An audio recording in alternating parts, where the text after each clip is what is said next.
আমার বন্ধুরা যখন আমার গার্লফ্রেন্ডকে নিয়ে বাজে বাজে কথা বলতো, তোর গার্লফ্রেন্ডে ওই করবো, তোর গার্লফ্রেন্ড ওই দেখ কি করতেছে, তোর গার্লফ্রেন্ডে কোথায় দেখে আসলাম, সত্যি আমার অনেক খারাপ লাগতো।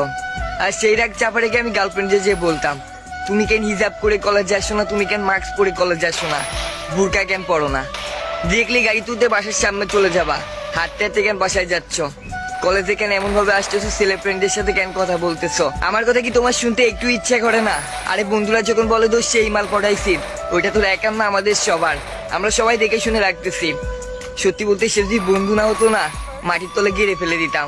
আসলে বন্ধুরা তো মজা করে অনেক কিছুই বলে, আমি সেই রাগগুলো চাপা রেখে গার্লফ্রেন্ডে বলতাম, তুমি এমন ভাবে চলো, এইভাবে চললে কেউ কিছু বলবে না। সে যখন আমার কথাগুলো শুনতো না, সত্যি অনেক খারাপ লাগতো। আরে তোমরা মেয়েরা কেন বোঝো না, একটা ছেলে একটা মেয়েকে তখনই শাসন করে যখন মন থেকে ভালোবাসে। যদি ভালো না বাসতো তাহলে শাসন করার কি প্রয়োজন ছিল? তুমি যেমন ভাবেই থাকো না কেন, শুধু সময় মতো ডেকে নিতাম, ঘুরতাম ফিরতাম, আবার বাসায় পাঠাই দিতাম, এত কেয়ার করতাম না। আমার গার্লফ্রেন্ড এগুলো বুঝতোই না। সত্যি আমার কলিজা ফেটে যেত যখন অন্য নামে কেউ খারাপ কথা বলতো। আর এই বিষয়গুলো বোঝাইতে গেলে আমার তার সাথে ঝগড়া হয়ে যেত, কারণ সে আমার কোনো কথা শুনতে চাইতো না। তারপর আমি তাকে অনেকটা পরিবর্তন করছিলাম, অনেকটা গুছিয়ে নিছিলাম, কিন্তু কে জানতো আমার এই কেয়ার, আমার এই অতিরিক্ত শাসন তার কাছে বিরক্ত হয়ে যাচ্ছিল। আর হঠাৎ একদিন সে আমাকে বলেও দিল, শোনো, তোমার এই শাসন অতিরিক্ত কেয়ার আমার